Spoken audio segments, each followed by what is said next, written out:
You're live. Am I? Well, Koopa said.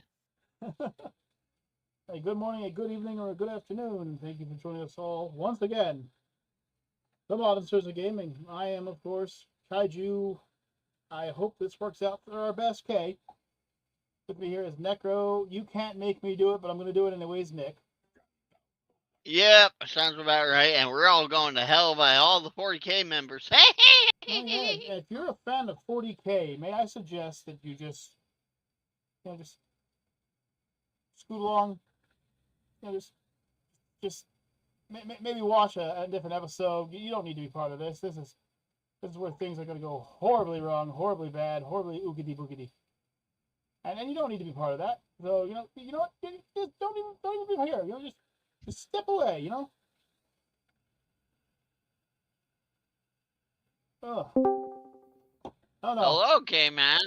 Oh no. Hello. That's a K-Man. How's it going? It's going. I'm excited. Are you? Yes. Oh, Yeah, very much so. I'm glad you're excited. So, folks, it's been a while. So let's start by not talking about what we're going to be doing tonight, but talking about charity. We're currently doing a charity organization. We are doing it for St. Jude's Church. It's St. Jude's Hospital. Sorry, St. Jude's Hospital. The link will be showing up in the description. And what it basically is it's a wonderful place for children who have unfortunately dealt with cancer, who can or cannot be cured. It depends on where you are. I pray that they all get cured. Gaia bless all those children. And what we're doing is we're currently running a fundraiser for them. You'll see below or right or wherever it is in the text log, wherever the multi-stream is going. We have it set up there. If you wouldn't mind donating, you don't have to donate anything more than just your time. You could say something to us, put a message saying that you want this to be read to the children. They'll read it to them, and they'll appreciate it. They love that kind of stuff. Okay, so stalling aside, we can't stall any longer. This has been a huge event being pre-programmed and pre-planned for months ahead of time. In fact, the funny thing is... Wait, how much do you want to bet I can't stall longer? No need to try. I have actually set this up a few months ago, and I'm actually happy to get part of this. So, my whole history of Warhammer 40K is I placed third in a large tournament where all I did was hid and ate things that walked near me. So, my knowledge of it is me reading up on it over the past few weeks. Necro has played. The tutorial for Black Tide, 40K Black Tide. So that's where his knowledge is. K-Mod, however, is our resident champion of knowledge, as he has been listening to the information for literal months.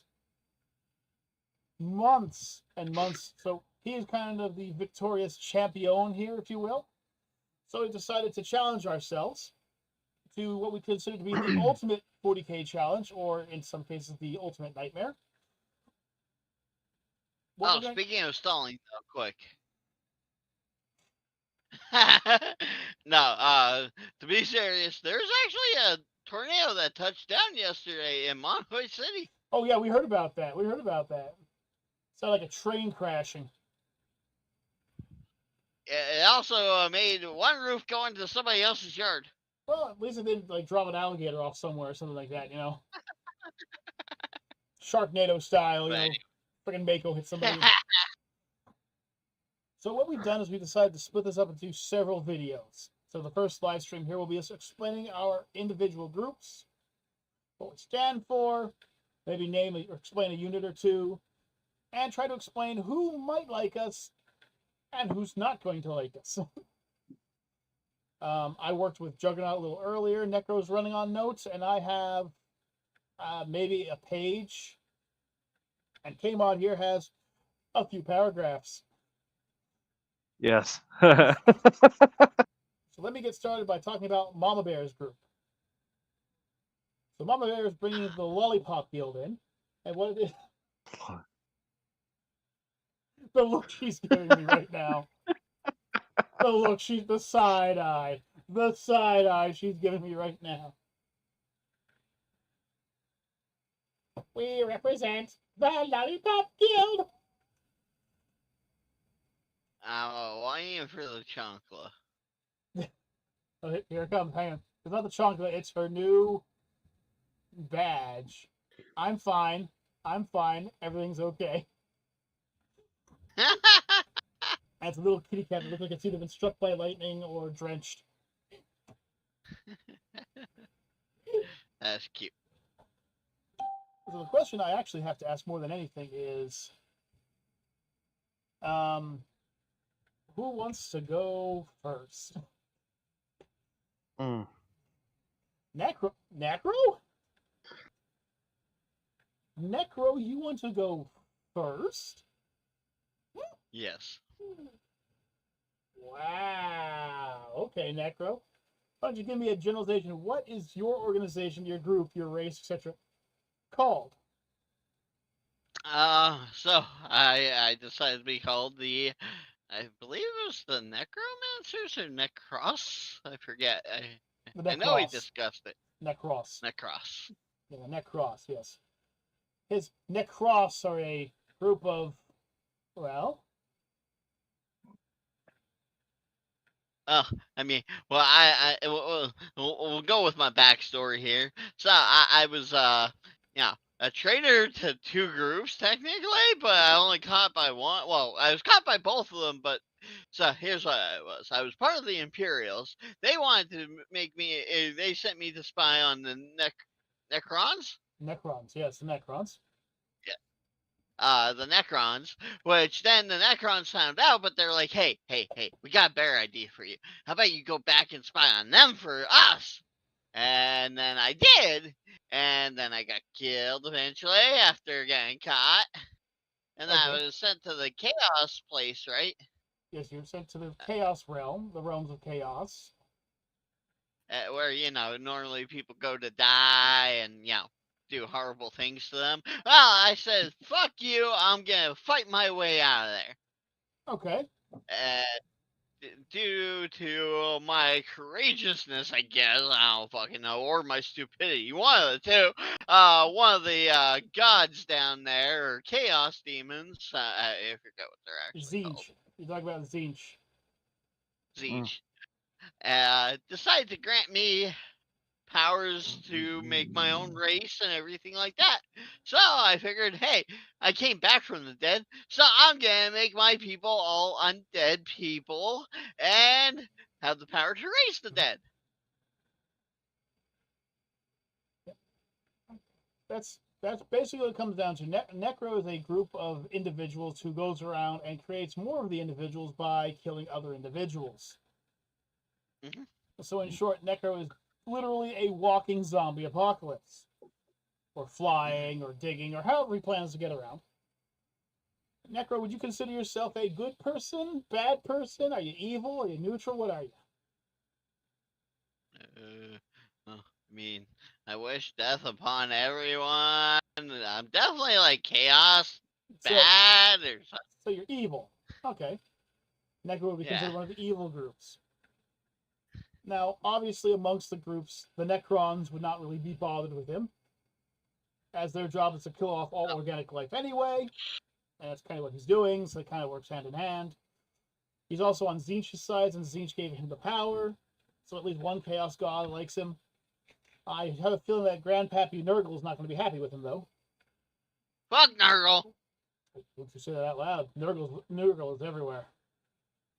Of course, the Lollipop Guild is against you. No, your Lollipop Guild is not more powerful than Nurgle. I'm sorry. She got upset to find out that the dwarves in the 40k universe actually don't do anything dwarvish. So, which is weird. Yeah. But and of course, most groups, however, are going to be very, very upset with Necro and probably want to put him on a spike somewhere. He's definitely not friends with any of the Imperium of Man, aka the Sisterhood, Space Marines, the Guardsmen. None of those. Astartes. What? Astartes. The Astartes. Oh, I don't think anyone's actually on the side of the Astartes. Hey, fuck them. They'll like the fucking Emperor God. Oh no! Prick. Don't say that. Don't say that out loud yet. We have to wait for that one. Also, he's probably going to be really, really targeted by the Tyranids because they're kind of doing the same thing, replacing biomatter. So Necro is like a more human version of the Tyranids, so kind of a problem there. So Necro, what is your overall goal, or should I just expect it to basically kill off the universe and turn them into undead? Well, I mean, definitely pretty much kill off the universe, but as long as people tend not to, leave me alone or bring me sacrifices, I mean, I might be willing to, Future stay out Chaos of the God right there. wars. Freaking future Chaos God right there. Bring me sacrifices or bring me death. Wouldn't that be close to Corn though? Well, yes and no. See, he's more of just killing off people to become his own, where Korn just wants to kill people. Siege gave him the ability to bring them back from life, which would actually make Korn pretty pissed off as well. Korn can't really kill any of his people off because if he butchers them, they just come back to life. So, I mean, I guess Korn would really enjoy that too. A never-ending fight too. That'd be pretty cool. If I just sneak around behind Corn, I mean, hey, I have an unlimited army then, right? Well, technically, just remember that since demons, I don't know which one they prefer, are made of the Chaos Warp, you can't bring them back from the dead. But the people that they're killing. Well, yes, I never said you couldn't. See, that's what I said. Follow Corn around behind them sneakily. Be like, yep. Why is there an army suddenly behind me? I can definitely see the orcs having fun with Necro. Yeah. You're just never-ending fights. That's what you'll get. All right. Anything else you want to say about them, or should we save that for the creations of units later on? Creations of units, because I haven't put any thought process behind that fucking shit. Right. God damn, no. Right. Now, Jug was supposed to be here, but I do have the gist of what his armies are, so I think I'll go next for Jug, just in case. Okay. So, Jug is called the Tech Protectors. It's a simple name for a simple group. What he is he's actually a strangely designed group of AI robots from outside of the known universe. And their job is to protect all the universes from collapsing on themselves like what happened originally during the first war of 40K. They were late to the party, so they couldn't stop that from happening. So now Juggernaut senses that another one of these wars is going to happen. And because he senses another one's going to happen, he needs to bulk up. So he's coming in full force, and what his goal is basically keep everyone's technology at a decent level, which means anyone who's very technologically advanced, such as the Tau, the Necrods, everything like that, they're not going to like him. Also, the Tyranids will more than likely ignore him, seeing as he's nothing but robots, and everything in the Imperial is going to just turn to him and go, "You must die now, sir." Because as we all know how the Imperial feels about AI and robots. Or anything. But we're not getting into stroking their ego right now. I believe K-Mod will have plenty of time to do that. But his general idea is that his guys are neutral at best, and to them, technology comes first, lives come afterwards. So if your ship floated into his terrain, unlike Necro, who would probably slaughter everyone on board and turn them into his own undead, he would go on board and start taking off, valuable technological parts. Like the life support, the engines, shielding, everything. And then when they have everything they need, they just leave the ship where it is to float. And of course, if you're one of those people who's aboard that ship, well, you're not going to have a happy day. So this whole pacifist ideas of his tend not to be too pacifistic. Well, if you think about it, he is being pacifistic. He isn't himself killing them. He's what? Okay, well, semantics at best. Semantics at best. Did you see his army from the Command and Conquer series? Pacifistic, my arse. Pacifistic. What he means by pass a fist is he's suddenly going to pass a fist. into somebody's kidneys. Jonas also announced that his army will consist of many very, very strange groups. I want to get that in. Lots of strange groups where they're more of the sit and watch kind of mentality. They'll watch a group, they'll strategize how to defeat the group, then they'll show up, destroy them with overwhelming power, and then leave nothing behind as for chance. So you never know what actually hit the area. Interesting. But his people are pretty set pattern. Their pattern is simple. Stop the galaxy from collapsing again. Which is kind of what the Emperor of Mankind did, or at least how the story goes. He stopped the AI. The AI knocked everyone back to the Stone Age, basically. You know, so they're trying to keep that from happening again. Necro says, I want to kill and eat everything that's alive, so that's Necro. Mm-hmm. So, K-Man. I'm curious. What exactly is your organization that's coming to this table? Who are you? What do you stand for? Alrighty. Okay. So, some minor context. When the God Emperor created his Primarchs, he made 20 of them. Yes, sorry. Yep. When he created them, they were dispersed into the warp. And over millennia, he had to go into the warp to find. He made legions, but he had to go find his sons, his Primarchs, to bring them back to the fold to say, hey, your son, go forth. Well, I'm a Primarch, and my army is called the Sons and Daughters of K-Man. So, this is a historical ledger. Sure we want to go with Naked Man? Let him cook, Necro. Let him cook. Sorry. So, this is slightly long-winded. I do apologize, but certainly stage, man. All right. This is a historical ledger found in the halls of the Imperial Palace of the Lord K-Man, our High Lord who watches over all of us. It is written that the Space Marines go through a harsh trial to become Space Marines. The Primarch seed is infused with the host to become a Space Marine, but knowledge of that operation is forbidden. Yet our Lord has deemed it fit that all understand what happens.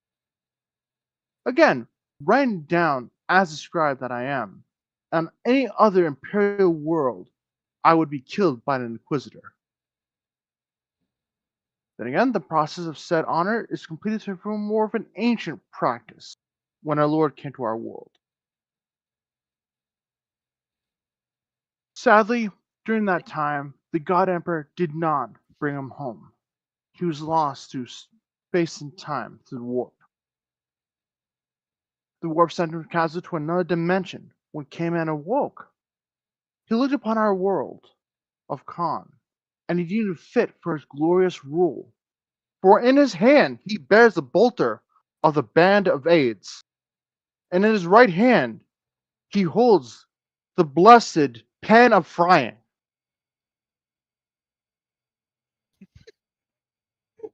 When he had built his grand fortress. One second.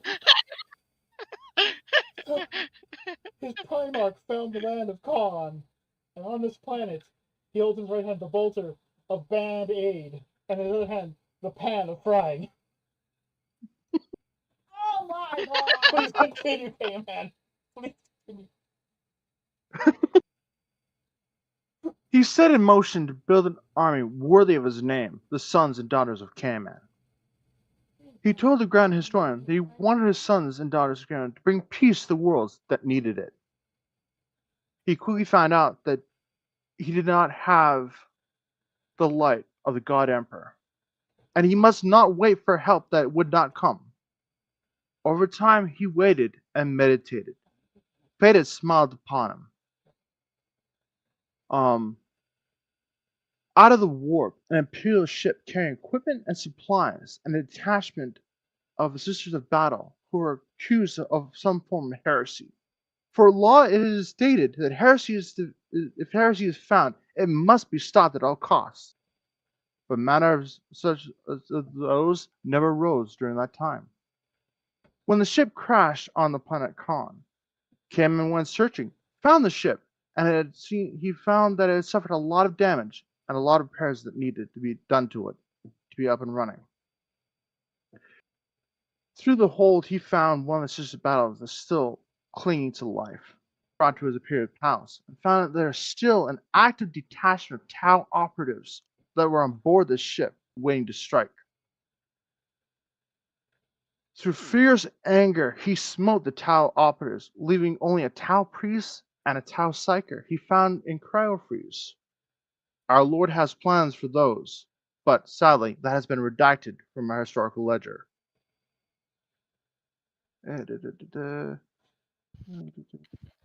Skip this. I know, sorry. Pass this, bottle this. Yeah. Sorry. Okay, Over time, it has come to pass to build a space frame. Our Lord not only chooses one of the bravest warriors on our world, as has been done across the Imperium of Man, but as a tradition on our homeworld of Khan, our Lord at the time did not have the tact to splice the gene seed into the selected warriors of the time. He has chosen a different route. Bow chicka wow wow. It must be said, these actions goes against the Codex Astartes. But the historians would rather not have their brains meet the pan of frying. So with consent, our Lord took the battle sister to be his wife. After 9 months, his first son was born. Who else can say they are truly a son or daughter of K-Man? Hidden records say that the gene seeds have negative traits that form over time, and more of the Primax chapters that are created, the more gene seed is weaker. So, some context for people that don't understand. So the Primac makes chapters, and each chapter takes part of their gene seed. So, like Jagadai Khan, very quickly, he loves going fast, and he's supposed to be embodiment of the Mongols. But each Space Marine of the Jagadai Khan Primarch has a trait that's negative, or it gets weaker and weaker over millennia of time. Right. But because he negated the fact of doing that, he did it more naturally. That gene seed that native trait is no longer existent. I'm gonna workshop this, but for right now, it's pure. That's actually pretty cool. I like that idea. Something no one ever thought of right there. Keep going. As a son or daughter of K-Man, that is undoubtedly false. Now, when a daughter is born, she will go through the trials of all men and women of Khan go through once they've completed. They'll go through the test once completed. She will be, if I'm talking about as far as women goes, once she completes that test, she'll be a sort of gift of entering the Sisters of Battle Regiment. During the test, there are a few beasts that live on this world: bears, boars, apes, crocodiles, and birds of terror. Each one K-Man has slain. Each one, as a sign of respect, has been immortalized as an emblem of one of the chapters of the sons and daughters of K-Man.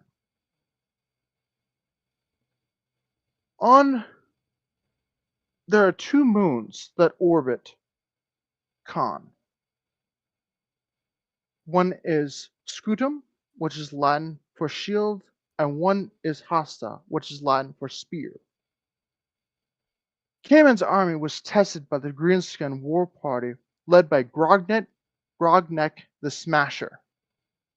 After a fierce fighting that nearly saw the moon Hasta turn into a space dust, our Lord Commander ordered that every Greenskin head be affixed to spikes to ward off any of the Greenskin War Party, or a challenge, only time will tell. There is one creature that our Lord came into contact with in the war. Few know his name. He has the ability to even make the Sisters of Silence. And anyone knows about what psychers are basically like I don't know how to put this in words. Like Psionic they can foretell spellcasters. or yeah. Well, the Sisters of Silence, they have taken a vow of silence, and they're like crazy powerful psychers. Now, this creature has even the ability to make the Sisters of Silence speak. None are able to withstand the tactics when he's sent to extract information. Few people are allowed to look upon him. He is more powerful than the Grand Inquisitor himself on Terra. When candidates are allowed to train, 20 candidates are picked. Only 4 complete the training. His name in this world of 40K is Earl Grey the First. There you go. I like it. I like it. Oh. And that's what I got so far. All right. I like that. This is the sons and or daughters of K-Man. Okay. Might have asked you a few small things real quick. Small things. All right. Mm. So what does your group stand for? Like what is your group's mode? You know, what do they do? What's their thing? Are they just another legion of Space Marines? Are they their own independent issue? Who do they serve? Are they still serving the Emperor of Man? So, yes and no. They're borderline heretical because, yes, they serve the Imperium of Man, but they serve K-Man more. Because the God Emperor wasn't able to get K-Man as a Primarch back to Terra. Okay. And build his legion under the God Emperor's eyes. All right. And what would be like your group's combat style? What's your guys' specialty? Do you specialize in like troops, tanks, navy? So I got a lot infantry, tanks, and artillery. Okay. And would you guys And consider spaceships. yourselves the good, the bad, or the neutral? I would say good. Okay. I mean, considering 40K lore, right. No one's actually ever really good, but Imperium Man, so that would fall into that So you're category. evil. I think that with because I said each animal beast he's slain, I'm gonna workshop that into certain chapters. And workshop it more into that. We'll explain what each chapter does. And what is your group's end goal? Like what is your motive? What do they finally want to do? Just survive, grow in power, return to the Emperor's Grow in side. power. Grow in power. Okay. Because each world needs to know peace. Yeah, I started reading that 40K lore. I found that out real fast. Oh yes, I did. I mean, he has the Bolter Band of AIDS and the Warhammer, the Pan of Frying. Oh, I know. He's gonna put peace everywhere. Oh, I know. Piece there, piece there, piece there. So I'm definitely fighting Necro's army. That is without a shadow of a doubt. It'll be a very pitched battle, but it's a battle that we're gonna have to fight, or maybe like. All right. Well, you just sacrifice somebody to me every year. Maybe we'll talk something. You know, I mean. Oh boy. I guess that means it's me up to bat, huh? All right. Well, I guess we need to begin with a little bit of a story. Imagine silence. You can imagine it, right? Just quiet, right? Imagine a deeper silence, like a sensory deprivation chamber where you can sometimes hear your heart beating through your ears and things like that. Now, think an even deeper silence. One where you can hear flakes of skin falling off your body, your very blood pumping through your own veins, your eyes twitching and leaking water. This is what silence is. And this is what, unfortunately, has begun to happen in the universe. All because of one man trying to do the right thing. This tale takes back before the Horus heresy.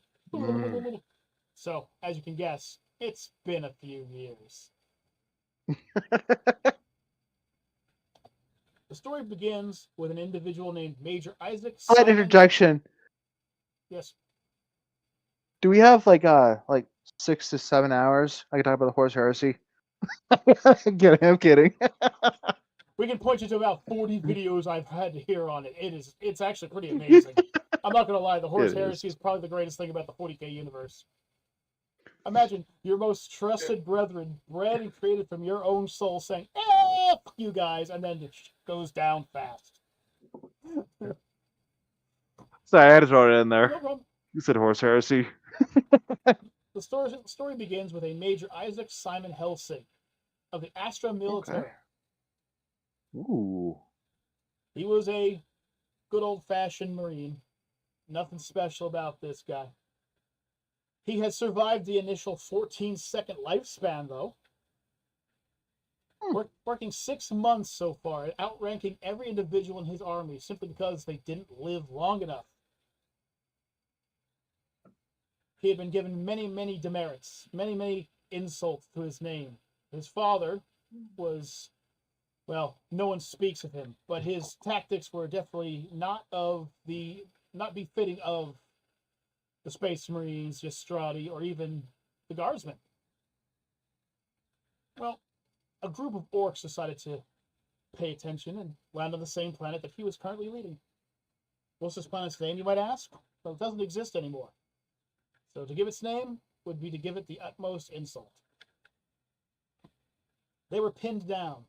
These strange green creatures had appeared. They've heard rumors of them for years, but no one had actually seen orcs this close to the God Emperor's palace.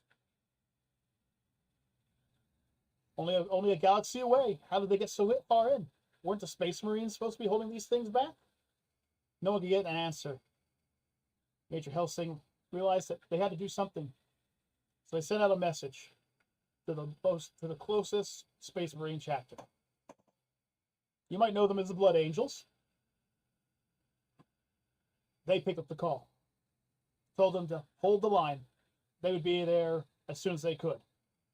When asked how long they would be, they said, at our highest speed, we'll be there in 3 weeks. Unfortunately, the Guardsmen were not going to live 3 weeks. Helsing panicked. He had been given orders to hold the land. He had been given orders to not let them get an inch. But he couldn't do it. Not with the way the Guardsmen were trained. But he had a secret weapon. He headed back to his keep, ran down to the basement with several of his best and most loyal guardsmen, and had them trade out their armor for strange suits. These suits had a bit of a power regulating system and made them a little stronger, a little tougher. They weren't quite Space Marine suits, not an 11-foot juggernaut. They made them rise to about 8 foot, still a lot bigger than a standard human would be. The armor was different. It seemed to have a color to it that light just didn't seem to want to stay on. And over the course of the next 2 weeks, these men did hit and run techniques. Not standing there in a line while being shot at. No. Bombs, landmines, grenades, ambushes, destroying terrorist lines, destroying chow lines. And slowly, the orcs began to fall back.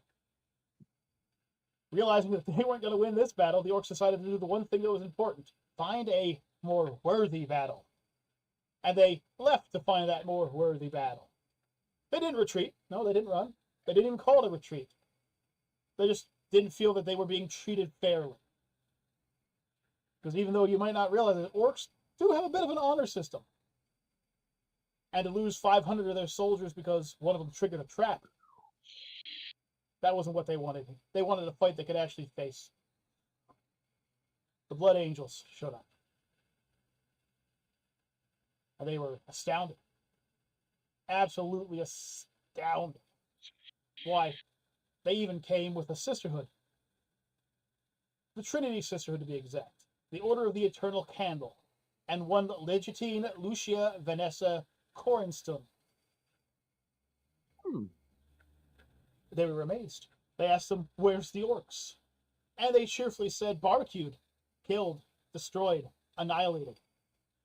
Still in their armor, he and his troops smiled.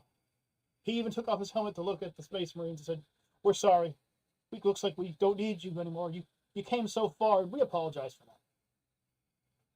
However, the head of the Blood Angels was not happy.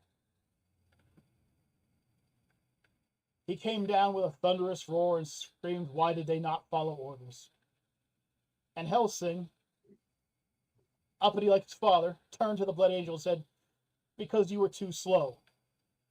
Because you would have rather take our entire planet from us than spare us. Because everyone knows what Blood Angels are. Legitine Coruscant was not very happy with this either. She was trying to break up this argument because she realized the large man was an Ostrati. It wasn't going to end very well for Helsing.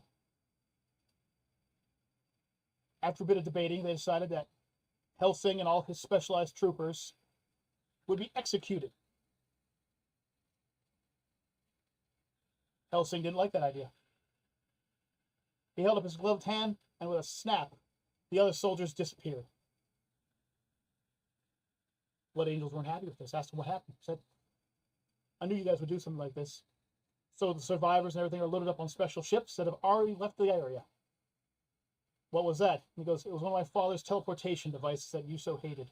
Enraged, the Blood Angel struck and tore his left arm clear off. Unfortunately for him, this would not be the end of this. There were worse things in his future. Worse things. He was taken on board the ship in cuffs, in leggings, but they didn't let him come out of his armor, calling him a heretic. He didn't care. He saved his planet. And after being bandaged up, the Blood Angels brought him on board, showed him his planet. And then they destroyed his planet. Blinding light came from the ship, and the planet, once standing there, was atomized. All life aboard that they hadn't gotten saved turned to ash. Enraged, the Major turned, trying to figure out why they would do that. The Blood Angel said, you were given your orders. You failed. And we see you wearing this armor that your father wore. You're a traitor. And because you were the highest ranking individual on your planet, its fate is yours as well. Take him away. Oh boy. It doesn't get any better from there either. His story continues to go downhill from there. He's now taken to the Order of Eternal Candle's main flagship, and they begin to follow the Blood Angels home.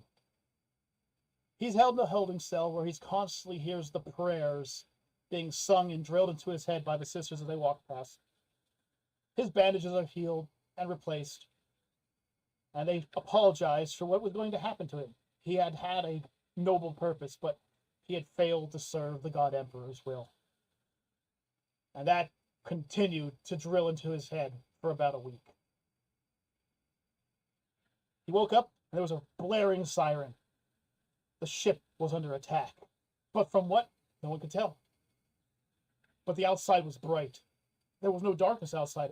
In fact, it seemed white and gray, some kind of palpable dust, blocking out the very stars themselves.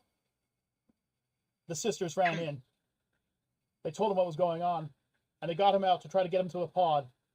And then the ship crashed into something. When he awoke, he found the Blood Angels merged into a type of stone he had never seen before, coughing, begging to be put to death, but they couldn't die for some reason. He couldn't help but laugh, but he decided to try to help as many people as he could. He called out, and there was no echo. there was no echo. He could see the planet itself. He could see the atmosphere when he looked up, but as he screamed, there was nothing. He could hear his voice, and then it was gone. He began to panic. They searched the ship for the radio collar, only to find out that the radio collar was still working, except it was working on the other half, which was a 5-day march from where they were now. Sisterhood couldn't let him march by himself. He was a traitor. He had to be dealt with. But he said, I need to get all of you off of here. Like they said, even if this isn't my planet, my position is to save all of you. Packing up what few Blood Angels were still able to stand, they were missing body parts, and mercifully killing a few others. Mercifully, if you want to call it that. They began their walk. And as they walked, they could hear their boots step, but not a single echo. There was no wind, no wildlife, but there was air, or something that was breathable. The suits kept reading that there was something in the air, but it couldn't detect what it was. A day after they began the march, the sisters began to have moments. They said they could no longer hear the God Emperor, or were having trouble hearing him. His prayers seemed to be getting dimmer and dimmer. Of course, to Helsing, that meant nothing to him. God Emperor wanted him dead, so he might as well just enjoy the silence. Except he began to hear something. Walking, echoing footsteps. And when he called after the sisters, asking if they heard it, no one did. But he swore he heard it. He swore he heard someone talking to him as well, and the others thought he was going mad. I mean, at this time, he's in a suit, missing an arm. Maybe the medicines making him go blurry or something like that. 2 more days later, they all begin to hear something. But it's not the God Emperor anymore. It's a voice calling to them, asking them for help, asking them to save them. Strange thing had happened, though. Nobody was hungry. No rations had been eaten. No water drank. Strange. But they were only 2 days away. They figured that maybe it was an adrenaline spike in their blood. They had to keep pushing and pushing and pushing. And that's when they saw it. Or at least, that's one of the sisters said she saw something. She said she saw a little boy. Not too tall. Silvery hair. He was waving at her from behind a rock. And she ran to the rock, and the others ran with her, but there was no one there. But she swears she could see him. She swears she could talk to him. She was holding his hand. It was such a gentle feel to the hand, even though she was wearing her armor. She could feel his gentle hand in hers. People have heard before that if you stop hearing the God Emperor, sometimes you start to imagine him. So that's what everyone thought she was doing. It had been a day since anyone had heard from the God Emperor, and it had become so quiet. Later that evening, Helsing met face to face with something he didn't know. A woman stood before him, flowing silver hair in a wind that wasn't there, glowing greenish silver eyes. She introduced herself as the Silver Princess. Her people had been trapped there, and they knew the fate. They knew what would happen to him and the people that were with him. 37 soldiers. They would all die. Be evaporated from this planet once they stopped hearing the voice. But they could help them. Helsing, a little delirious, obviously, from a lack of sleep. No sleep medication when you're being guarded, so he didn't have that to deal with. Asked them what they need. The Silver Princess needs, I just need you to accept me. To tell me that you'll help me, and I'll save your life, and then we can save all your friends. Delirious, needing to help, wanting to help. Helsing looked at her and said, I'm here to protect and help everyone. That is my job as an Imperial Guardsman. And she smiled. And she said, thank you. You will not regret this. Spoiler alert, he ends up regretting this a lot in the end. Skipping ahead a little bit, I just want you guys to know, this is where things start to go even worse for him.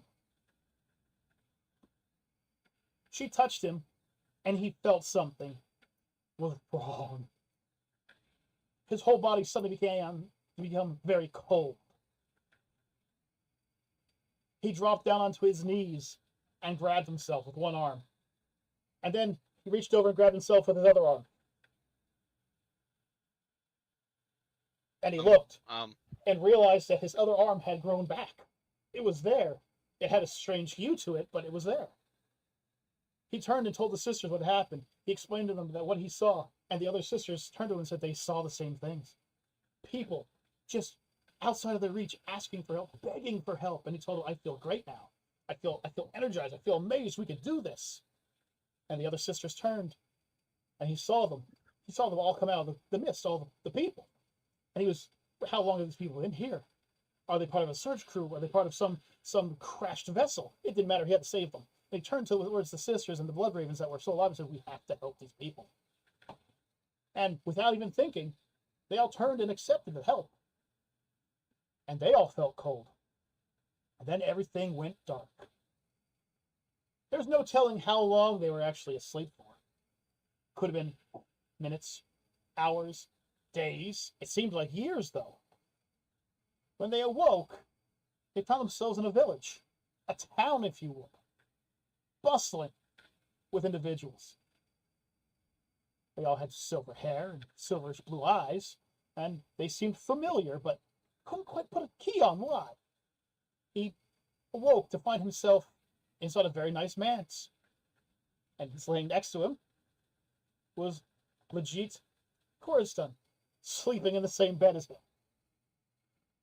If you don't know, sleeping with a sister of the Holy Trinity is not exactly grounds for a good thing. And she opened up her eyes and said, "Good morning, dear," and then stepped back with her own panic. For the next 4 days, they blacked in and out of existence, as if their memories were slowly being warped, changed. All their military combat training, everything they knew stayed the same. But it started to warp. Marriage, bells, children, founding a town, founding a city, creating trade networks with groups that they would never do in the first place. Why would they want to trade with Elnar? Why would they want to trade with any of the peace-loving groups that they were Xenos? What were they doing in their village? There are even orcs amongst them. And while that kicked them in the back of the head, it didn't bother them for some strange reason. Why were their Tau helping train and create armor for them? Why were the Eldar so willing to teach them their tricks and tactics? And what was with the sky? They couldn't see space. When the Princess of Silver once again emerged, she explained to them that their race had existed for eons. They existed long before man was created. And that a precursor group, one they couldn't even remember anymore, had banished them to the void. And of course, Helsing, thinks that the void is part of, the chaos, the warp. She explained to them that the void is something much different. It's a finite universe. It's just devoid of psychers. Psionics can't exist here. Machine spirits slowly get devoured by it. Well, how do we exist? And she explained everything. The times tables that people could come and leave. And of course, the fact that it was growing. You see, she admitted there that she had tricked him, and she was sorry for it. But they needed to come out.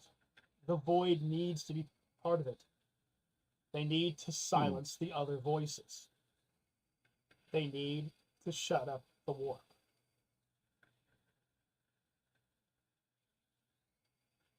And at that point, Helsing said something that he never thought he would. What about the God Emperor? And she turned to him with a smile, and his eyes widened in terror as she suddenly began to grow and twist.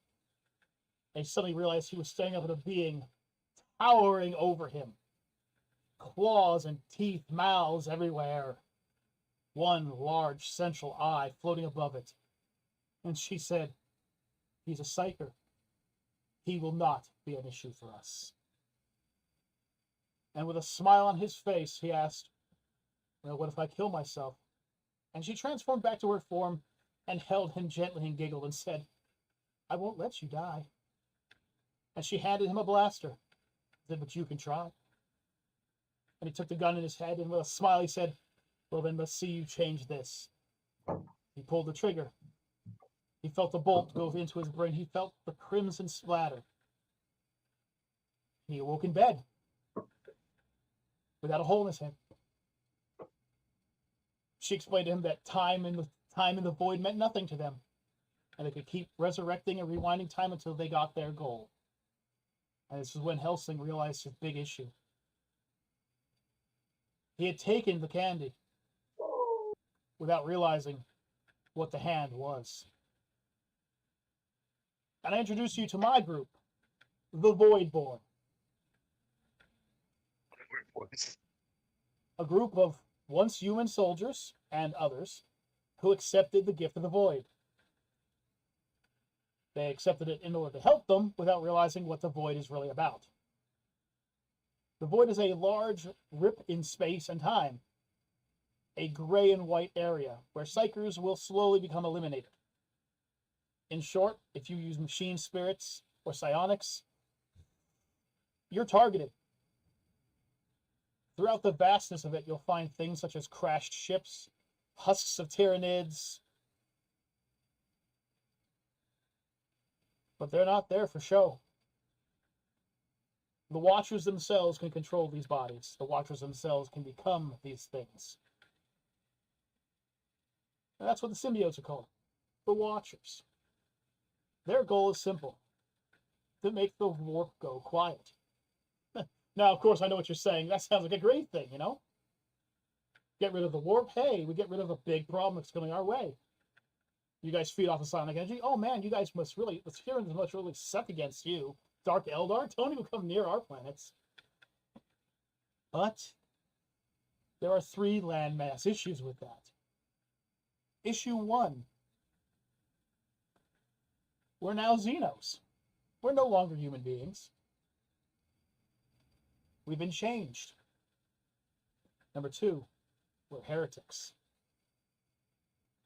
The Sisterhood chapters have entered the terrain with us. The Sisterhood chapters that were led by Legatine Lucia Vanessa Cornson. Now they're led by Lady Lucia Vanessa Helsing. Those wonderful little chapters, which were once the Angels. The Blood Angels. The Blood Angels, they unfortunately did not survive the transformation. Unfortunately, their bodies were not able to adapt, and as such, they were slain. The Order of the Hospitallers, the Order Famolis, and the Order of the Sublime Adoration have changed now, and now worship, well, Helsing as their leader. They're all worshipping Helsing. However, truth is Helsing worships something larger. An entity unknown to them. An entity that he has only ever met once with his eyes shut, but could still see the creature. It called itself the Mother of All Knowledge, and it wished to save them. But I told you there was a 3rd issue. And that 3rd issue is that while the void expanded, it found something. It found something that the God Emperor himself hates more than anything in the world. Hates more than Psychers. Hates more than frickin' Xenos. It found actually acting AI core units. Robots that the God Emperor had somehow missed. So besides being Xenos, besides being against it, and besides us now having active robots in our army, we also have one other terrifying thing. And this is the most frightening thing of all. I told you before that there were only 36 of us. We now cover 5 different planets. And some of the people who are on our planets look like figures that have existed through our own memories. missing sisterhoods, missing groups of Space Marines, my fellow soldiers who served me. And then to find out that all this happened nearly 600 years ago, that the void had opened just now. And to us, only a few days had passed. But in the galaxy, war had happened. The Horus Heresy had happened. The destruction of the AI units had happened. Such death, such destruction, such devastation. What's the guy to do? Well, I know what you're thinking. We should just leave the void. The void's a finite location, and you can, in fact. If you have not become a Voidborn, you can enter and leave the void at your own choice. It's simple, as long as you get in and out before it happens. What is it, you might ask? You see, the void slowly devours the ability to understand and listen to the psionics. Now, you might think, as a non-psionic, that doesn't hurt you. Well, unfortunately, it does. Because once you enter the galaxy again, if you spend too much time in our realm, your memories, your voice, your hearing becomes flooded with sounds that you've never heard before. Voices, languages, as you realize how strong the warp has become. Most people will either kill themselves or return to the void. And the void is growing. The void wants every one of its creatures to have a body. Everyone has to have a harvest. Everyone has to have a host. Once that happens, they'll be happy, and they'll be able to do what they wanted to do from the very beginning. Shut the void up, shut the warp up. But the warp remembers. The warp knows who these creatures are. And while they may not, the current princes might not understand it, there are others within the warp who know what we are. Who are we? We're the big middle finger we give the Emperor. Cloning, robots, Xenos. Hey, it's all what we are. What are our tactics? Oh, you better believe they're hit and run. But you might also ask yourself, well, then how do we leave the void? The answer? Time. We know how long it takes before the void takes us. And if we die outside the void, well, we're just reborn within the void again. Until the void gets silenced again. Until the void gets shut down again. And who shut it down? The precursor group. Well, what's about the precursor group? Well, they're the ones who told the Necrons how to turn themselves into robots. They're the ones that the Necrons killed. So, in order to solve all this, they have to find an ancient creature who no longer exists for their ancient technology that's either destroyed, dismantled, or now under the control of a few rather unsavory Necrons, and then find some way to shut the void down. That sounds fair. It's not. So you might ask yourself the other question. Why, who the hell would want to ally themselves with us numbnuts, huh? Well, I just happen to have a list. Necro's already raised his hand, so apparently he realizes it. You can't kill us. Our bodies just dissolve and come back. The Tau Empire is one of our greatest supporters, as they've helped us create our armors and weapons. So there's one thing. The Leagues of Votan, the Harlequin, the Eldar, the Yanari. All different groups, all different Xenos, all things that the Emperor hates sadly. Who are we neutral against? Well, the Tyranids, because they want nothing to do with us and we want nothing to do with them. Orcs, because, well, we're just not fun to fight. Gene Stealer cults, surprisingly. They actually enjoy being on our planets for times. They actually use it as like a vacation spot almost. And, of course, the strangest one of all, the Adeptus Sororitas, or the Sisterhoods of Battle. They think that the return of Vanessa is a sign that she's reached godhood or something, and it's not uncommon for them to make small pilgrimages to our lands to see her. Oh, and the Salamander Space Marines. Just because we appreciate the fact that they actually save people, you know. We have spared them on several occasions. Or they spared us as well. So yes, we do like one of the Space Marine chapters. As for enemies, however, the Space Marines of Man, except for the Salamanders. The Adeptus Mechanicus. Well,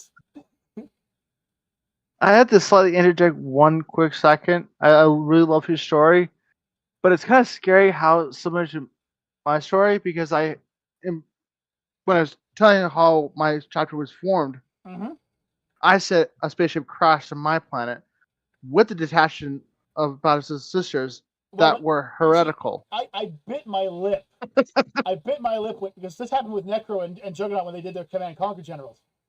They didn't say a damn thing, but some of their units and some of their super weapons are identical to each other. Yeah. Smart minds think alike. Um, The only difference is you're still going for the God King over here, sir, and he's against the God King. Well, no, I'm just saying. I didn't realize until you said it. Like, yeah, oh. yeah. The Adeptus Mechanicus doesn't like us because, unfortunately, being within the realm of the void, their machine spirits slowly die off, and there's really no resurrecting machine spirits. Which means, yes. And the really cool thing, even to add to your story, when the God Emperor destroyed the robots, and Gilliman was making the Codex Astartes, the one rule he set for every single Space Marine chapter was never to have an historian or a mechanical, a tech priest as a Space Marine to give them knowledge of certain stuff. Right. Keeping the historical redacted. That's why I included in mine that that part should be redacted.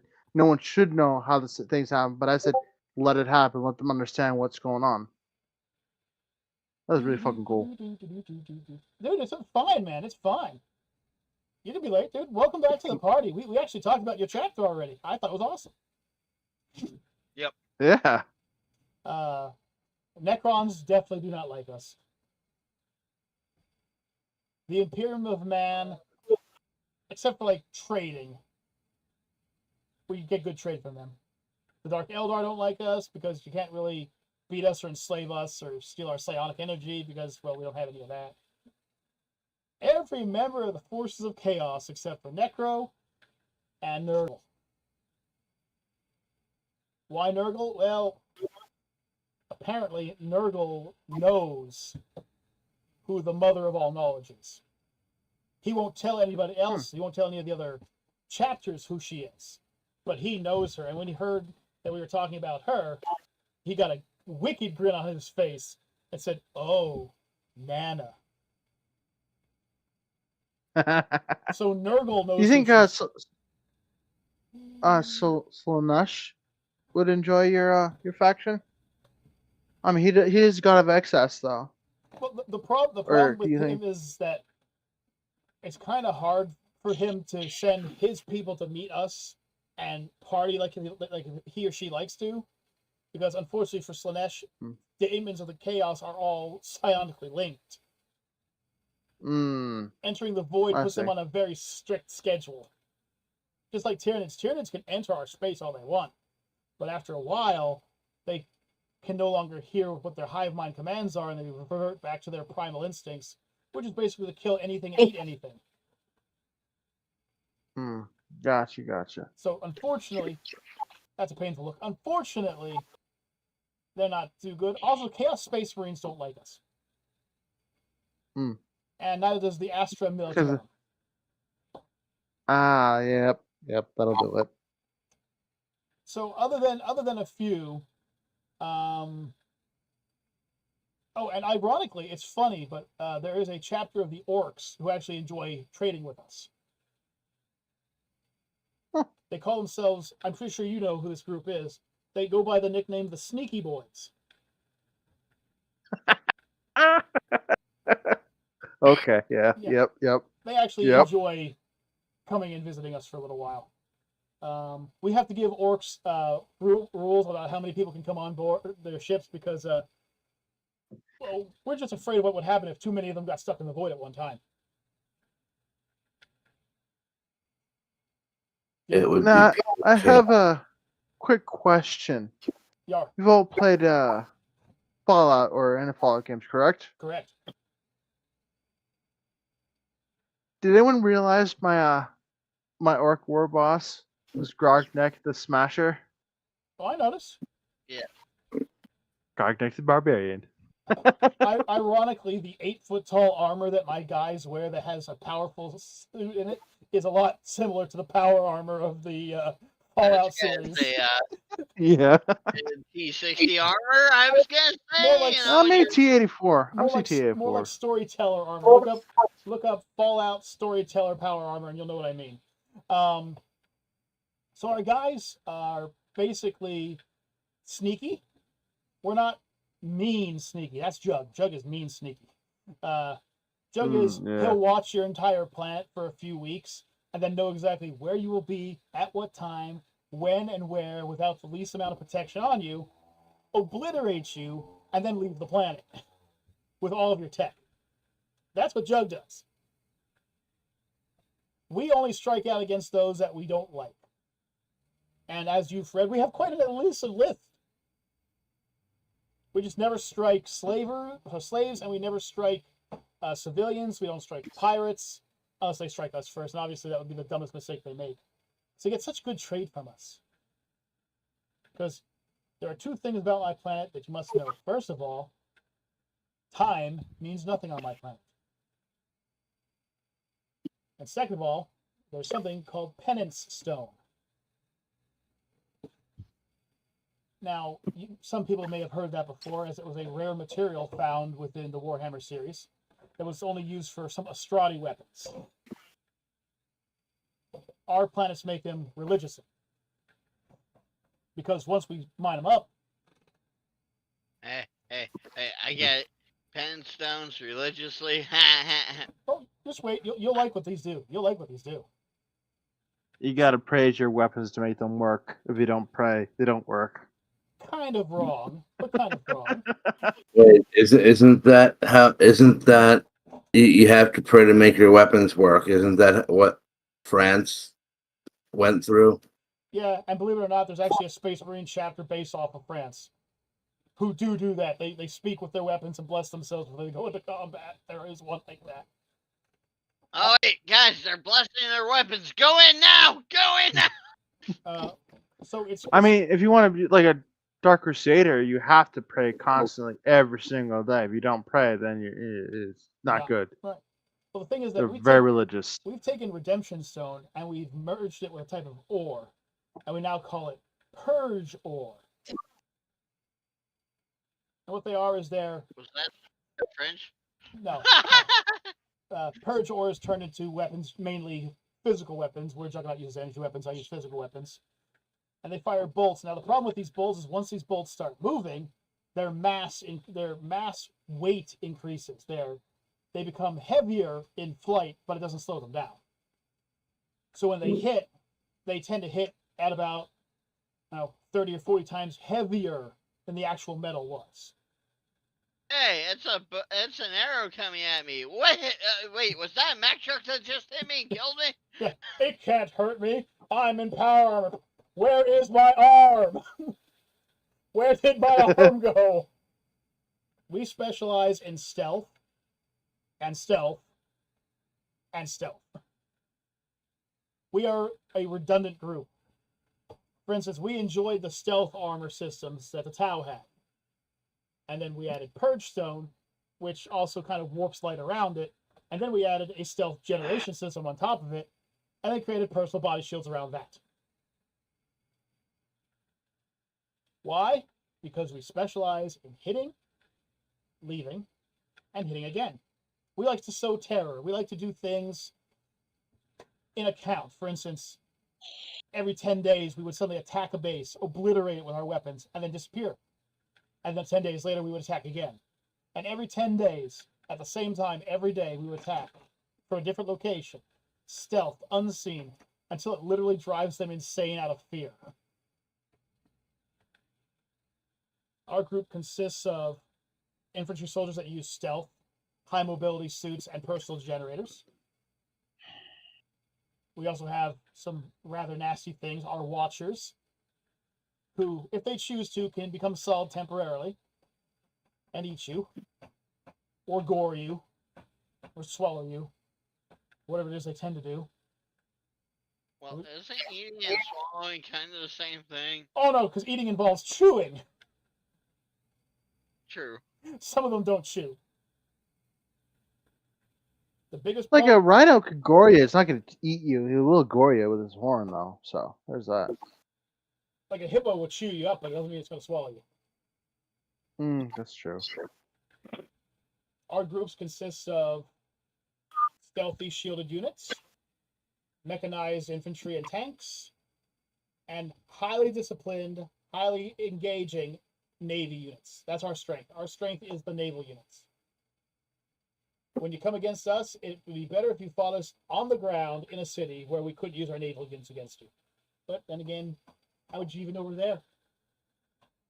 Much like Juggernaut up there, which is ironic because once again, me and him did talk about this, but we have similar methods. We strike areas and then leave nothing behind. No footprints, no spent shell casings, no nothing. I mean, in a sense, I don't leave anything behind either. Well, you also use your form of stealth, which is everything's dead, no one can tell them that you were there. Necro, I picture you descending on a planet, killing everybody, and then leaving a "nobody was here" sign on a door somewhere.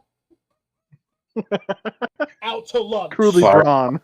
This What? was the Fire, planet that was empty to begin with. There was no life here. fire bombs the entire planet? Is that what it is? Oh no, he's No. a living wave of undeath. Ah, I kill Yep. people and make them my own. Juggernaut is a group of hyper-focused robots trying to protect the universe.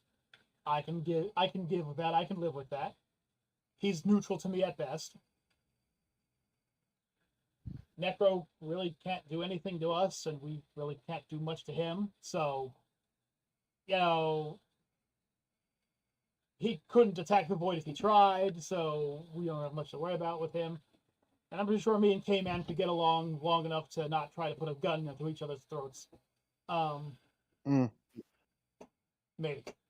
I can say that the three of us, I don't know about K-Man exactly, but the three of us are pretty much against everything the Emperor stands for. I never said it fully with the Emperor. Well, It's like because it was not. Like, I don't know what your feelings on the Empire are. For instance, we're not allied with the Salamanders. We're not allied with the Sistosaurus. However, they find us as a neutral group. We will not openly attack them. They will never openly attack us. We're not allies with them. We just kind of accept that we're here, you know. It wouldn't be uncommon for a Salamander ship to mysteriously veer off course into the void to drop off some survivors, and then fiercely take off at a group of Tau land and take those survivors somewhere else. That's the kind of thing that happens on our planet all the time. It's just once you enter the world, once you enter our land, if you are not immune to the psionic droid, you have a time limit. Juggernaut. Well, I can honestly say that I can't stand greenskins, Tau, Eldar, Dark Eldar, Necrons. Like if they encroach on my planets, then I'm gonna like.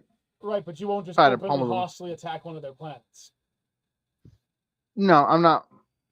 Like Right. We're more, Ultramarine gotta smash everything that's there. exactly. Because war is war. That's what I said. I come to planets that need peace. So I see, like, I know the greenskins are swarming. I'm gonna take over that planet and help the civilians there. That's what happened to us. Unfortunately, we had.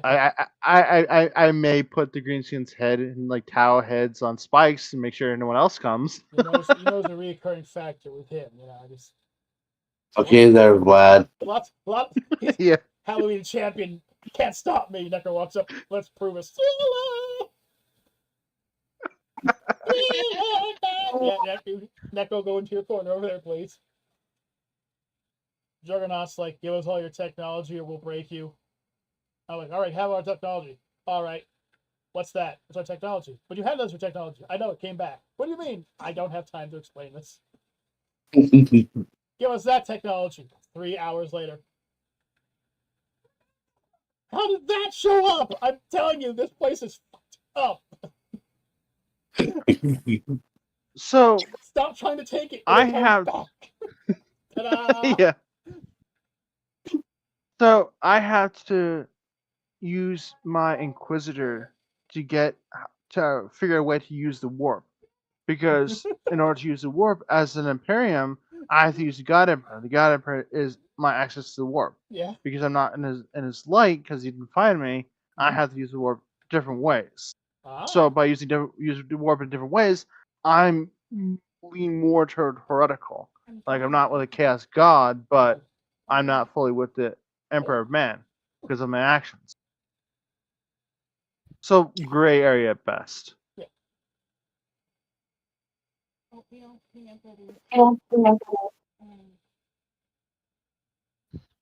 Either milk or whatever you want to put in, basically as a liquid. So we, get strong. Ah, okay. And I added. That sounds good, actually. So, just to give you guys a passing glance from the world of the void. Yeah, where's Mama Bear's army fit in to the whole entire shindig? That army that we're speaking of right now is an army of craftsmen who have specialized in the creation of mainly vehicles, heavy armors, etc.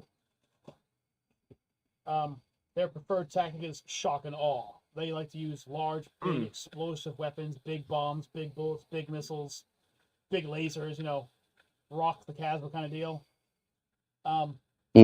Unfortunately, compared to most of the other groups here today, height-wise, they're not the tallest. But they kind of make up for that.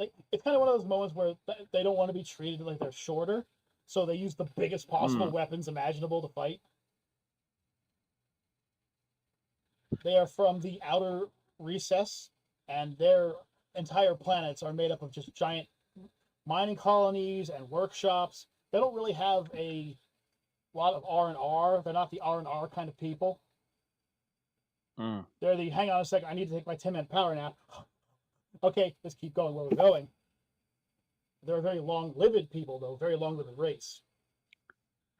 And, well, I mean, they do enjoy a lot of things that would be considered sins or overindulgences. So, like, Slanesh would definitely look towards them.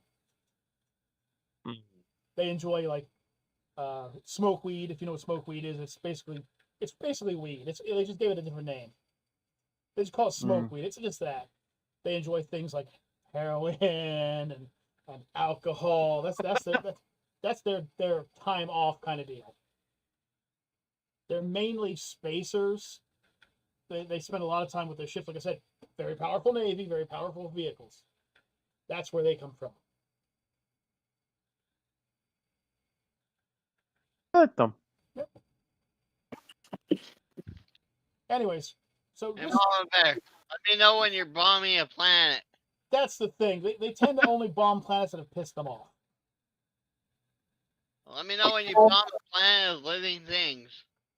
I'm sure she'll get right on it. They really don't like the Necrons. But I'm not a Necron.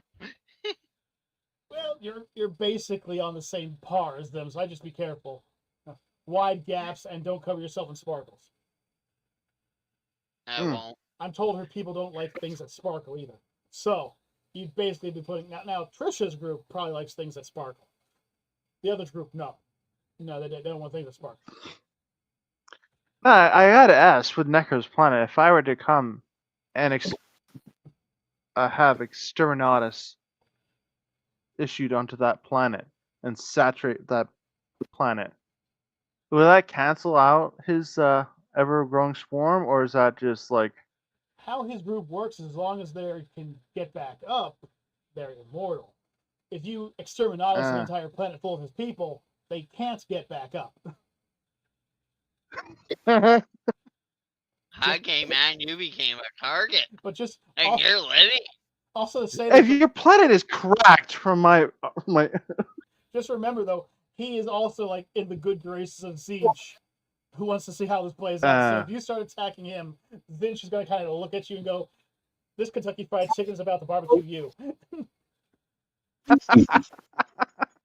Remember, I got a chaos god on my arm, on my side. Yeah, of all the groups, the only group I'm actually terrified of is Juggernauts. Juggernaut would be the biggest weakness my group would have. But then again, due to the fact that we were just, the fucking god. Anyways. I mean, it would work until his machines went to your warp, and the machine spirits in his machines would die out from the voice. Right, the lack of voice. Eventually they would. That's right. But enough of them in their planet would just like right, anywhere, like for any army, enough of them would do damage. But unfortunately, groups like the Dark Eldar and Tyranids have a huge loss once they get within the void. They're super highly addicted to the psionic energies, and that's what comes and whips you. The weaker you are when it comes to psionics, like an orc, the longer you can stay within the void before it starts to affect you. A human being tends to have 14 days before it really gets to them. Machine spirits, however, they tend to start going out after about a week. We actually had a battle titan, if you know what a battle titan is. Oh, yeah. Touched down on our planet to begin combat, and we told them if you would give us a week, we'll surrender. And what they didn't realize is we gave them a week because then their battle titan wouldn't power back up. It went quiet. And when they realized that all their battle titans had gone quiet and that they were having trouble listening to the Emperor, they then realized that, wait a minute, where is everybody? And then, well, horrible things happen. Yeah. The worst thing about doesn't matter how many prayers you say, it's not going to start. You're dead. The worst part is, though, is that we try to keep all of the Imperium of Man away from us, because our bodies are what the symbiotes, what the Watchers are looking for. So we're trying to keep them away from us. And we tell them, hey, listen, don't come here. We'll just stay here. You leave us alone. But as you know, the Emperor of Man and the Space Marines and all that, they won't listen to his Dino. Yeah. And they just march right into our ever-expanding void because some stupid people who we can't stop because they just do it have joined onto our groups. Excuse me. Sorry. But I love you. You're making this more difficult than it has to be. Hello. I love you, Dad. And I love you. I love you too. I love you too. He came up to give me kisses. It'll be a pain in the butt because I think he wants to go to mommy now. Isn't that right? You want to go to mommy? Of course he wants to go to mommy. Well, I know one. I know Rogel Dorn would never adventure. He likes defense. Defense.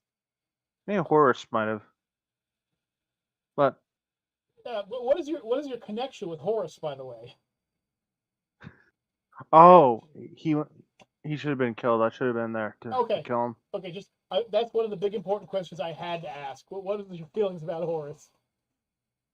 Because he was a beloved son, and the way he got twisted is Horus went. He was a war master, and he was fighting with Rogel Dorn. Rogel Dorn was ordered back to defend Terra. He was called back to God Emperor, and then he got turned like Chaos Gods. And then he set a whole entire campaign, and the world's on fire. And because I was out in another part in the dimension of space and time, I wasn't able to reach or help my brothers. Well, what I find funny here is that Juggernaut and myself were not around during the Horus Heresy. Both of our stories happened before the Horus Heresy even began. Necro here, he could have been at any time. You, however, as long as Kurons and the Emperor exist, I could have been there at any point in time. Right. You, however, you're the wild card. Because you existed around the same time where the Horus Heresy would have became apparent. You weren't there for it, so as such, you do hold Horus in high regard, as in, neck snapping. Just wanted to know that. So between my stealth tactics and screw up that's going to create a void that's going to cover a good portion of the galaxy by accident, no good deed goes unpunished is the story of my group, by the way. Necro literally said, you know what? You don't have to die. I'll bring you back. Juggernaut said, whoop, whoop, that's the sound of the police. Whoop, whoop. Space police, hands up. And you are quite literally a part of the Astrati, however, you've kind of gone to the dark side, if you will. You got rogue, man. You got rogue. What I found out about Warhammer 40k is that really it's all based on the person looking at the story. There is really no such thing as a good group and an evil group. You know, No, the evil is not ever. Well, I mean, once again, you got to look at it from that point of view. You know, if you were born into loving and serving the God Emperor, obviously the God Emperor would be good and everybody else would be evil. Whereas you look at someone like Juggernaut, who his group missed out on stopping the first collapse. You know, they screwed up. They realized they screwed up, so they got to fix this one. They got to fix this one before it gets bad. To them, the Emperor would actually be a villain. Yeah. Because he tried to destroy all the robots. He's trying to hide the secrets of man. He's trying to bury it all behind. Where Necro here, well, if things went bad, he took the other way out, and he's basically going to become the next Chaos Demon, the Chaos Demon of Death, or Undeath, or whatever else to call it. I just know that Grandpa Nurgle's not going to be happy with him. God, Emperor of Mankind, never heard of it. I do think I find it funny that while all four of us have different levels of knowledge when it comes to this, that every one of us picked a group that does not like the Space Marines very much. Yeah. Or are viewed as the antipode of them. Now, Kaiju, I gotta ask you. Okay. Due to the fact that I'm not hindering historical knowledge, would that classify me as a heretic? Because I'm not redacting historical lore and stuff like that, information. I'm not 100% sure. I think you would be considered heretical for that, but the God Emperor has forgiven his children before. So I'm just saying. Well, he's dead now, so I mean, I don't know how to. Well, is he though? Is he? Well, I mean, he's a corpse god. Yeah. I mean, I might have some abandonment issues with him right now, so I mean, he never found me, so there's that. So I don't know how my Primarch's supposed to feel. Like I know he has his duty, and his duty is to protect mankind, but from what and why? That's Hey, listen. He's not gonna be swayed by a chaos god. How I'm framing him to be. He's not gonna be swayed by a chaos god, but he, keep to your own planet, keep to my planet. If you need help, I'll come, but Right. I'm not gonna be warring in the stars because we watch over our allies. If you fuck with our allies, we come for you. That's how we live. Yeah. Hey, listen, Chuck. We don't need to make Warhammer any more difficult by bringing Star Wars into this shit. I'm just posting these. Necron General Grievous can't hurt you. Necron General Grievous. So uncivilized. So, from what I can tell from our beginnings here, is that we have a pretty wild group of characters. We have quite literally the babysitters of the universe, aka Juggernaut's tech protectors. Then we have quite literally, it's a thriller knight, Necronic. K-Mod, who's a lost son of the Emperor and quite heretical. A guy who tried to do the right thing and ended up screwing himself and the galaxy over.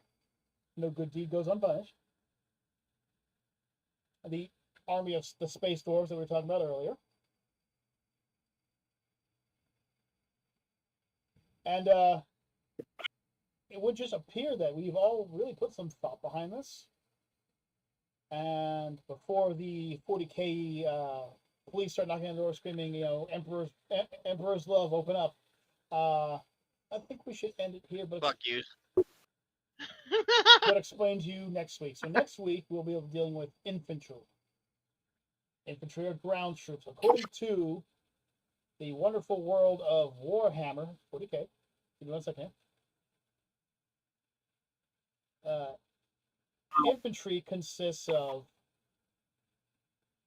infantry, obviously, jump infantry, cavalry, beasts, monstrous creatures, and gargantuan beasts. That's what they consider. And I have noticed that most of the groups have all of these, or at least in some capacity. Now, for Jug, I think we can ignore that rule. And I think Necro would actually benefit from having some of those things. So next week, we're going to try to create 10 to 15 of these units. You can put as much detail into them or as little detail as you want. Basically, I just need to know what they do. And is there a way to stop them? Very important. Very important. Because trust me, there are certain groups out that are just very, very, very nasty, evil, violent individuals who specialize in doing horrible things. For instance, the wonderful assassins of the God Emperor. Yeah. They have the ability to literally form themselves into whatever you are, learn your entire life, kill you, live your life until they find their target, and kill that target. Yeah. Or have someone in cryostasis hopped up on someone's psycho, released into a planet, and they're like, okay, do we do? Yep. There are some things that we have The to hell is Queen Maraca? What? Now, when we create our armies, should we include what could go against them, or should we leave that to interpretation to when we bring it up? Well, that's and say like, hey, I got like a spaceship, and then you guys can figure out how to like take it down, or should we already include it? That's up to you. That's up to you. You can add as much detail or as little detail as you want. Obviously, you can't have some kind of an invincible creature or soldier. Those don't work. But I have seen some of the things in the 40K universe, and there's some things that come quite close to that. The Astrati, for instance, who are 12-foot tall war people who specialize in killing and slaughtering anything in front of them, including other Astrati, space marines, some battle titans. Grey Knights. Grey Knights. Battle titans can't stand up against some of them. I mean, you can kill one, but the amount of firepower you have to dump into one is godly. Yeah. Luckily for me, I don't have to worry about Astrati on my planet. What are they going to do? Land on my planet and then try to fly away? None of the ship's stuff's working. What's going on? Yeah. Wait, I killed you. Yeah, I get that a lot. I'll kill you 1,000 times if it takes it. I've got all Sunday. Here. Why can't I escape? Wait, what are those things doing? Stripping our ship down. Oh, that's Juggernaut's group. They came for your tech, and I said they could just take it. But no, I need that. I can't get off the planet. Why can't I hear the God Emperor? What the hell is that? Yeah, that's the Silver Princess. You can either join us or die. I choose death. I thought you would. Well, looks like a new watcher. I'm a son of K-Man. No. They be on their way and just get. I could just see their entire battalion coming my way and getting slowly ripped apart by every other group before they finally reach me. The sons and daughters of K-Man. That's some nice armor there. How much tech's on it? Oh God, no! Oh God, I forgot about that. Basically, Juggernaut is what you would consider to be the Brotherhood of Steel made robot. That seems pretty high technical. Be ashamed if somebody took that from you. Wrench. Bigger wrench. Giant screwdriver. Necro, on the other hand, is just slowly sneaking by, dragging bodies behind him. Don't worry, folks. They'll be back after these messages. After these messages. I see Necro. It's like he'd be like the twisted version of Santa Claus. Instead of like bringing gifts, he's like a body bag. Like, shunk. Don't mind me, shunk. Bring out. He's only taking a nap. He'll be back. Bring out your. Yeah. Bring out your once was dead. Bring out your once was dead. My husband died last night. He's alive now. Yay! Wait, what? No, I'm. My guy's just stripping down his armor. It's like, stop. I'll leave you what's left. What are you doing? Leave my armor alone. Nah. Kyle, give me your armor. I've given you 12 pairs of it. Then how do you still have it? I can't explain this to you. Just accept it. Move on with your damn day. I need to You'll take that. be here forever and you're gonna get taken over, god damn it. Just leave. He takes it. Thank you. Turns, looks back up in the armor. How the you've been here for 3 days, okay? Your spirit's got to start to weaken sooner or later. Get the hell out of here. I'll mail you some more. The problem with our people just comes in the fact that we can't really exist outside of the void for too long. Yeah. That's the good news. The bad news is every time some idiot shows up and decides they want to join the void gets exponentially bigger. Yep. Which means there's more room for us to spread. I don't think I really gotta worry about your void. You just have to make sure that Unless people you don't enter stay the there void. very long. Remember, Right. Yeah. You are a daemon. I think that demons goes are for controlled everybody. by the psionics. You could pass through, no problem. I'm not gonna stop you. Just don't try to leave a bunch of your guys on my island, or they'll just end up like all the other floating corpses around our damn planets. Yeah, unfortunately Hey, for they you, were corpses beforehand. Yes, Doug? unfortunately for you, some family goes in. Oh, this looks like a nice place for a picnic. Yes, the glowing white ocean of space with white pentacles and corpses floating in space. This is a wonderful place for a freaking barbecue. I like it. Let's stay For here. our Let's go thank this silver-eyed guy. Hey, thanks for letting us stay here. Can we stay here? Yeah. Oh, now you're one of us. for our subscribers, in this fantasy land, everything wants to kill each other. There's not a single race or the Tau. entity The that Tau. does. The Tau. Okay, excluding the Tau, Tau, excluding them, everything else wants to kill each other for some inane reason or another. Right. So Except for yeah, the Tau. Why the Tau? Because the Tau believe that everyone should have just a big hug party. yeah, and they meet the thing is, my problem when they see when he sees the Tau, they meet the pan frying each and every time.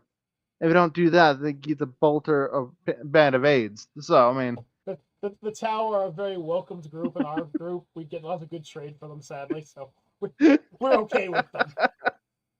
We're just not okay with huge Goliaths coming onto our planet and killing people.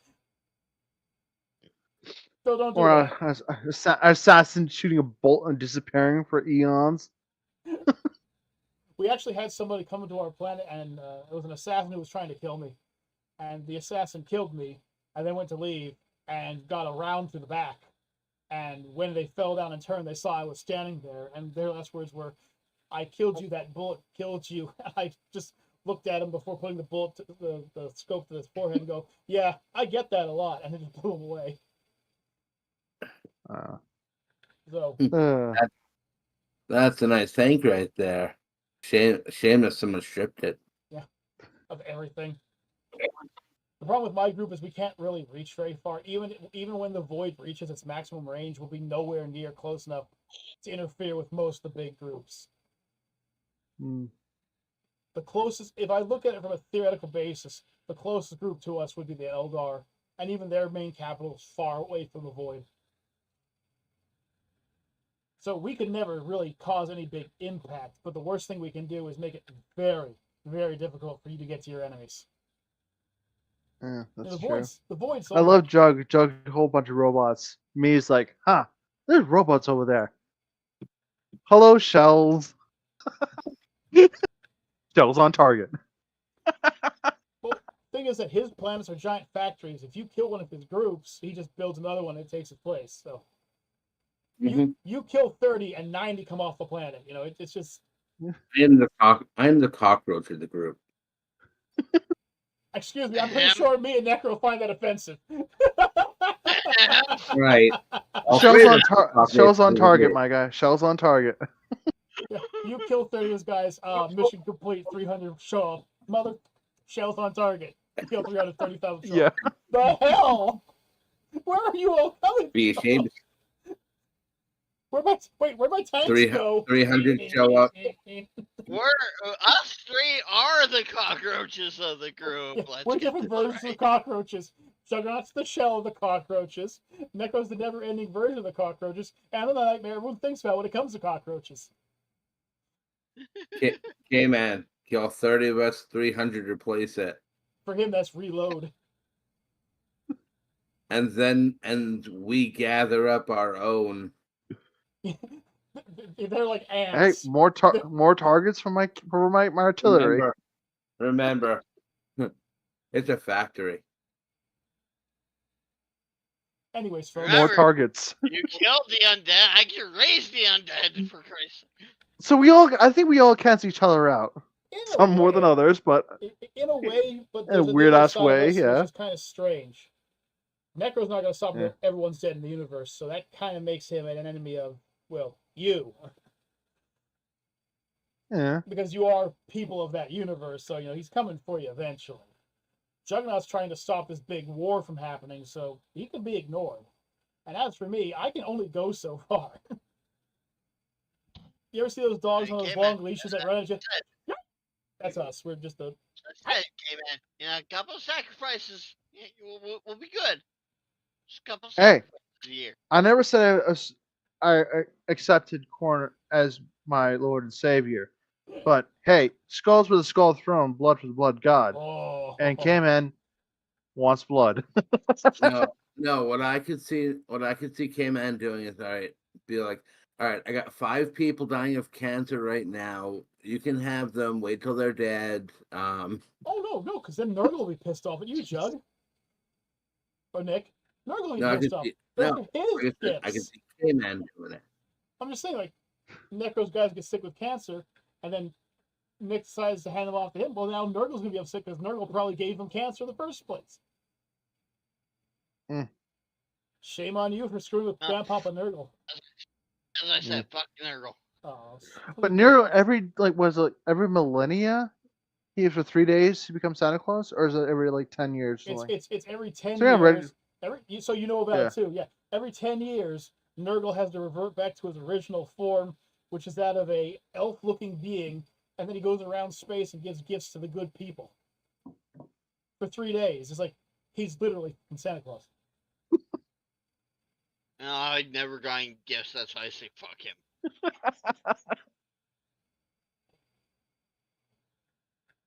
Well, folks, we're going to leave this here. This was actually a very long-winded but very well-thought-out one. So you have 3 more weeks of this, unfortunately. So we'll be coming back on the 4th, the 11th, and the 18th. And then a very special on the 25th, and these live streams will disappear for a while. I do have to say before we end this stream, the only person that's just doing their own thing, not really avoiding everybody, it has to be Mama Bear's and Trish's army. It's like let's just do what they're doing, Well, as far as they're concerned, everyone else is gearing for war. They are very defensive. They don't want to screw with anybody. If they're one of those groups where it's like they don't have enemies because their enemies no longer exist. That's true. They're very well known for their short tempers and hey, you just dented my car. What are you gonna do about it? You okay? You and your entire family, and then your planet's on fire. Yeah. They're shock, awe, and short tempers. That's what they are. But everyone, I'd like you to Love it. also take a moment here. Remember, Tuesday, between 10 to 15 infantry soldiers, and they could be anything. For Juggernaut, they could be robots, they could have rollers, they could have squid legs, they could be those tiny little cute ones that I showed you with the little bandages and everything like that. I'm still all for that. I'm still for your entire army being robots this tall. I'm for that. I know it wouldn't work very well, but I'm all for that, Jug. Just saying. Necro will be the easiest one. All you really have to do is look up like Nurgle or Necron and just take a look at what their soldiers do. You basically have that. And then on the 11th, we'll be talking vehicles and vehicular combat. This includes things like tanks, walkers, power armors, etc. And then on the 18th, we'll be ending it up with our navies, which, by the way, are not just boats, but are also aircrafts and all that kind of stuff for some reason. I don't figure that out. And then on the 25th, the final day, we'll be bringing out our D&D characters, our classes, our personal classes for our D&D characters, and then we'll start up a D&D campaign where those who are part of it will be using their D&D characters. And only their D&D classes. I can't wait. Also, there will be a quick vote after this. I'm going to set it up for a few days where you guys can vote for which one you think is the more dangerous army, or perhaps even the one that you'd want to play the most, just by hearing the stories. And it will continue to evolve. But until next time, folks, I guess I'm Lord Kaiju Helsing. I'm Necker Nick. I mean, I'm Colonel Jared. I am Primarch K-Man. And we will see you all in the future, everyone. Have a good one. And either God bless the Emperor or the Emperor.